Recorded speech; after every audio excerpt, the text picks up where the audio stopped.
Viewers, वेदांत academy के इस video में मैं कौशिक आपका फिर से स्वागत करता हूं। ऑप्टिक्स चैप्टर का दूसरा एपिसोड आज हम देख रहे हैं। आज का हमारा टॉपिक है मिरर। तो जल्द से जल्द शुरू करते हैं। पिछले वीडियो में हम लोगों ने देखा था कि जब लाइट की रे किसी भी एक ऑब्जेक्ट पर पड़ती है तो तीन चीज़ें एक्शन में आते हैं। पहली चीज़ होती है रिफ्लेक्शन, दूसरा होता है एब्जॉर्प्शन, तीसरा होता है ट्रांसमिशन। तो बेसिकली हम लोग मिरर में रिफ्लेक्शन को देखते हैं, लेकिन एब्जॉर्प्शन और ट्रांसमिशन का क्या, इसके बारे में भी ज़रा हम लोग स्टडी कर लेते हैं। तो जैसे कि हम जानने की कोशिश करते हैं, बहुत सारे लोग जानते भी होंगे, फिर भी मैं एक बार आपको याद दिला देता हूँ कि यहाँ पर जो है किसी भी एक चीज़ माने सोर्स जो हम लोग देख रहे हैं, कोई भी चीज़ हम जब देखते हैं तो उसका एक कलर हमको दिखाई देता है। लेकिन ये कलर कैसे दिखाई देता है? तो सबसे मेन बात यह है कि कलर देखने की चीज़ जो होती है, हर ऑब्जेक्ट का एक कलर होता है और वो जो चीज़ होती है, वो कलर जो होती है पर्टिकुलर उसी एक कलर को रिफ्लेक्ट करती है दूसरी ओर, तो हम उस कलर को देख सकते हैं। तो यहाँ पर देखिए, मैं एक आपको एग्जाम्पल दे रहा हूँ कि सन जो है यहाँ से जो लाइट एनर्जी को छोड़ती है उसमें बेसिकली 7 कलर होते हैं, जिसको हम विबग्योर के नाम से याद रख सकते हैं। Violet, indigo, blue, green, yellow, orange, red. मैंने आपको कलर्स भी यहाँ पर शो कर दिए हैं। ये वायलेट है, इंडिगो है, ये ब्लू है, ये ग्रीन है, येलो, ऑरेंज और रेड है। सारे के सारे कलर्स एक लाइट के अंदर मौजूद है और ये जो है इस सोर्स के ऊपर पड़ रहे हैं। मान लीजिए ग्रीन कलर का बॉक्स है, इसके ऊपर पड़ रहे हैं। अब चूंकि इस बॉक्स का कलर ग्रीन है तो ये जो है बाकी लाइट्स को जो है दबा देगा, अपने अंदर एब्जॉर्ब कर लेगा। तो यहाँ पर सबसे पहले चीज़ क्या हुई? Absorption takes place. एब्जॉर्प्शन हो गया। एब्जॉर्प्शन होते साथ ही 6 के 6 कलर गायब हो गए। दूसरी चीज़ क्या हुई? रिफ्लेक्शन भी हुआ। रिफ्लेक्शन कैसे हुआ? रिफ्लेक्शन ऐसे हुआ कि ग्रीन कलर की जो लाइट थी वो चारों तरफ जो थी वो रिफ्लेक्ट होने लग गई। ग्रीन कलर जो है ऐसे चारों तरफ अपने रे छोड़ने लगी ग्रीन कलर का। तो हम यहाँ पर मान लीजिए खड़े हैं, हम ऑब्जर्वर हैं, तो हमको क्या दिखाई दिया? ग्रीन कलर दिखाई दिया। तो यहाँ पर एब्जॉर्प्शन और रिफ्लेक्शन बहुत बखूबी तरीके से हम लोग समझ सकते हैं कि हर चीज़ के अंदर होता है। लेकिन अब यहाँ पर बात, अब मिरर की जब हम करेंगे तो यहाँ पर बहुत इंपॉर्टेंट हो जाता है ये देखना कि 2 सरफेसेस के बारे में यहाँ पर बेसिकली बात होती है। पहला सरफेस जो है हमारा वो होता है एकदम प्लेन। एकदम प्लेन होता है वो, ऐसे एकदम प्लेन होता है। अब यहाँ पर जो प्लेन होता है इसे हम कहते हैं optically plane surface. Optically plane surface कहते हैं इसको हम लोग। अब दूसरी चीज़ यहाँ पर क्या होती है? इसके अंदर एक और चीज़ होती है जिसको कि एक और प्रॉपर्टी होती है जिसको कि हम ओपेक कहते हैं। ओपेक का मतलब क्या होता है? इसमें सिर्फ रिफ्लेक्शन होता है, एब्जॉर्प्शन नहीं होता और ट्रांसमिशन भी नहीं होता। तो ऐसी चीज़ों में क्या होता है कि ऐसे करके समझ लीजिए लाइट की रेज इस पर पड़ी, 4 रेज पड़ी और ये चारों रेज जो है सेम पैटर्न के साथ रिफ्लेक्ट हो गई। तो ये रिफ्लेक्टेड है लाइट और ये जो रे है ये इसके ऊपर इंसिडेंट रे कहते हैं इसको। तो इसमें जो है सेम पैटर्न की हमको जो है रिफ्लेक्शन हो गई। तो इसमें क्या देखने को मिला? दूसरा चीज़, सेम पैटर्न हम लोगों को देखने को मिला। हम लोगों ने देखा कि सेम पैटर्न बनता है, जैसा पैटर्न आया वैसा ही पैटर्न जो है रिफ्लेक्ट हुआ। अब मान के चलिए यहाँ पर मेरी शक्ल आप लोगों को दिखाई देगी। मेरी शक्ल के ऊपर सन की रेज पड़ी और वो जो है ऐसे कई कलर्स के साथ रिफ्लेक्ट हुआ। रिफ्लेक्ट होने के बाद में ये जाकर के ऑप्टिकली प्लेन सरफेस पर पड़ा। यहाँ पर मेरा दोस्त खड़ा है, उसने देखा कि ये रिफ्लेक्टेड लाइट्स जो यहाँ आ रही हैं उसको इसने ऑब्जर्व किया। तो देखा यहाँ पर मेरी शक्ल इस ऑप्टिकली प्लेन सरफेस पर दिखाई दे रही है। जैसे कि एग्जांपल मैं आपको बताता हूँ, गाड़ी में होता है, आप लोग गाड़ी चला रहे हैं, अचानक से कांच लगा हुआ होता है आसपास में। आज गाड़ी के दोनों तरफ जो है कांच लगाया जाता है कार में, और बाइक पर जो है जो आपके हैंडल्स पर लगा होता है। जब आप उसमें देखते हैं तो आपको वही चीज़ दिखाई देती है जो कि पीछे होती है, उसका जो रिफ्लेक्शन होता है वही चीज़ आपको दिखाई देती है। सेम पैटर्न होता है, उसमें कोई चेंज नहीं होता।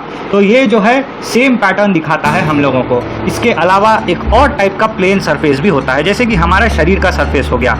ये जो होता है ये जब हम इसको देखते हैं बहुत ही मतलब माइक्रो स्कोप से हम देखते हैं तो हमारा प्लेन भले, हमारा सरफेस जो है बॉडी का भले प्लेन दिखाई देता है, लेकिन उसके अंदर बहुत सारी रफनेस होती है जो कि हमको दिखाई नहीं देती। ऑप्टिकली प्लेन ऑब्जेक्ट में ना वो रफनेस भी नहीं होता, एकदम से प्लेन होता है वो। उसके अंदर रत्ती भर भी एकदम मॉलिक्यूलर लेवल पे वो प्लेन होता है, उसमें थोड़ा सा भी रफनेस नहीं होता। लेकिन जब ये रफनेस के ऊपर जब सेम ऐसे 4 हम लोगों ने लाइट की रेज छोड़ी तो वो जो है वापस से ये रफ होती है तो कुछ लाइट ऐसे चले गई, कुछ लाइट ऐसे चले गई, कुछ लाइट ऐसे चले गई, कुछ लाइट ऐसी चली गई, क्योंकि सरफेस जैसा होता है उस हिसाब से रिफ्लेक्शन होती है। इसने इसको ऐसे रिफ्लेक्ट कर दिया, इस गड्ढे ने इसको ऐसे रिफ्लेक्ट कर दिया, इस गड्ढे ने इसको ऊपर रिफ्लेक्ट कर दिया, इस गड्ढे ने इसको इस तरफ रिफ्लेक्ट कर दिया।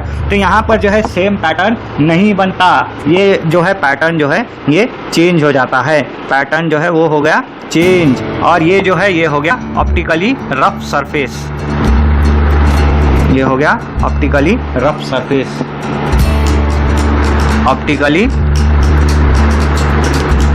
रफ सरफेस हो गया और इसमें पैटर्न जो है वो चेंज हो गया। अब देखते हैं एक और चीज़ मैं इसमें आपको बताता हूँ। ये जो फिनोमिना होता है इसमें ऑप्टिकली प्लेन में कि जैसा सेम पैटर्न आया, जैसा पैटर्न आया सेम वैसा ही पैटर्न गया, इसको जो है कहते हैं रेगुलर रिफ्लेक्शन। फिजिक्स में इसे कहते हैं रेगुलर रिफ्लेक्शन, रेगुलर रिफ्लेक्शन। उसी के ज़रिए जो है जैसा का जैसा पैटर्न आया वैसे का वैसा पैटर्न गया। यहाँ पर भी रिफ्लेक्शन होता है बट ये इररेगुलर रिफ्लेक्शन है, जिसे कि हम जो है डिस्पर्शन भी कह सकते हैं। Dispersion takes place in the optically rough surface. अब नेक्स्ट चीज़ जो हम यहाँ पर देखते हैं ये इसमें जो है ऐसे केस में क्या होता है जब ऑप्टिकली प्लेन कोई चीज़ होती है, तो यहाँ पर जैसे मैंने बताया मेरा चेहरा है, सेम वही चीज़ यहाँ पर दिख रहा है। तो जो सोर्स है यहाँ पर, यहाँ सोर्स अभी मैं हूँ, सन नहीं है, सन की लाइट यहाँ तक पहुँची, अब सोर्स मैं हूँ, यहाँ से मेरा चेहरा जो है यहाँ रिफ्लेक्ट हो रहा है। तो यहाँ पर जैसे का जैसा सोर्स है वैसे का वैसा सोर्स जो है वो विजिबल होगा ऑप्टिकली प्लेन सरफेस पर। लेकिन यहाँ पर क्या होता है कि इधर उधर रिफ्लेक्शन हो जाता है। तो ये ऑप्टिकली रफ सरफेस जो होता है ये क्या करता है, इस सरफेस के अंदर मौजूद चीज़ों को ही दिखाता है। मतलब जब लाइट पड़ी तो जाके ये चीज़ दिखा, अंधेरे में ये चीज़ नहीं दिखती है। तो यहाँ पर क्या दिखता है हमको, सरफेस विजिबल दिखता है, सरफेस इज विजिबल। अगर कांच टूटा हो तो सिर्फ कांच ही दिखता है, अगर कांच एकदम ऑप्टिकली प्लेन हो तो उसमें जो चीज़ लाइट पड़ रही है वो चीज़ हमको दिखाई देती है, सोर्स दिखाई देता है। यहाँ पर जो है सरफेस दिखाई, ये सरफेस ही दिखाई देता है हमको। ये लाइट कहाँ से आ रही है वो सोर्स दिखाई नहीं देता हमको। अगर मैं इसमें अपनी शक्ल देखूंगा तो नहीं दिखेगी, सिर्फ ये सरफेस ही दिखाई देगा मेरे को। इस सरफेस का लाइट ही मुझे दिखाई देते रहता है। तो आप लोग समझ गए होंगे कि ऑप्टिकली प्लेन सरफेस और ऑप्टिकली रफ सरफेस किसे कहते हैं। ऑप्टिकली प्लेन सरफेस में जो है सिर्फ और सिर्फ रिफ्लेक्शन होता है, 100% रिफ्लेक्शन होता है, जैसा पैटर्न का लाइट पड़ा हो वैसे पैटर्न का लाइट वापस जाता है। और रेगुलर रिफ्लेक्शन कहते हैं इसको, क्योंकि सारे के सारे लाइट रेज जो है रिफ्लेक्ट हो जाते हैं और जैसा का जैसा सोर्स हम लाइट का देखते हैं, मतलब जैसे रिफ्लेक्शन में हम देखते हैं तो हमको सोर्स ऑफ लाइट दिखाई देने लगता है।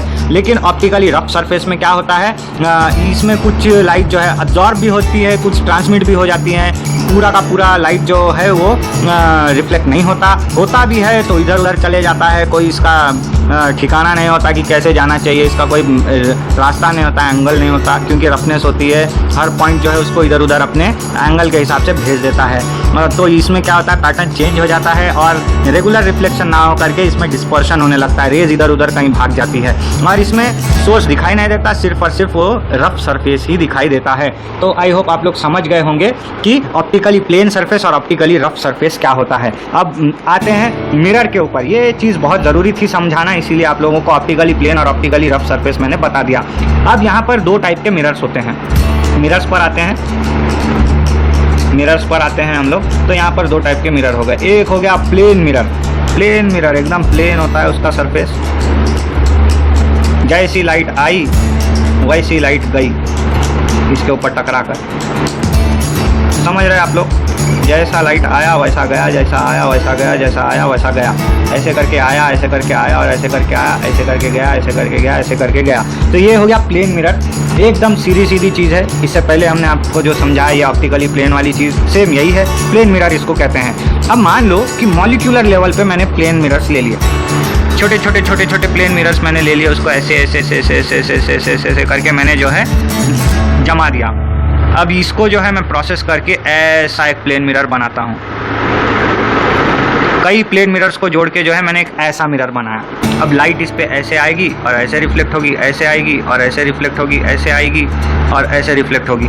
तो जो भी हो रिफ्लेक्शन के यहाँ पर बहुत सारे रूल्स फॉलो करेगी ये प्लेन मिरर ना हो करके इसको कर्व्ड मिरर कह सकते हैं या स्फेरिकल मिरर भी इसे कहा जाता है, क्योंकि ये स्फीयर जैसा होता है, सेमी स्फीयर होता है। स्फेरिकल मिरर इसे कहते हैं या कर्व्ड मिरर भी कहते हैं, कर्व्ड मिरर भी इसको कहते हैं। ये दोनों मिरर्स जो हैं सेम इस ऑप्टिकली प्लेन सरफेस यानी ओपेक सरफेस के रूल्स को यहाँ पर फॉलो करते हैं। इसके अंदर से ट्रांसमिशन अलाउड नहीं है, एब्जॉर्प्शन भी अलाउड नहीं है। These are made only and only for reflections. तो आई होप आप लोग मिरर्स के बारे में समझ गए होंगे कि मामूली सरफेस और एक मिरर वाले ऑप्टिकली प्लेन सरफेस में क्या फ़र्क होता है, और कोई भी चीज़ जो है कैसे अपना रंग हमको दिखाती है, उसका रंग हम लोग कैसे आइडेंटिफाई कर सकते हैं। और पुरानी चीज़ों को मैंने फिर से एक बार दोहराया कि कोई भी ऑब्जेक्ट के ऊपर जब लाइट पड़ती है तो उसमें रिफ्लेक्शन, एब्जॉर्प्शन और ट्रांसमिशन होता है। तो आज के वीडियो में व्यूअर्स इतना ही। मिलते हैं अगले वीडियोज़ में जिसमें कि हम लोग बात करेंगे रिफ्लेक्शन के लॉज के बारे में।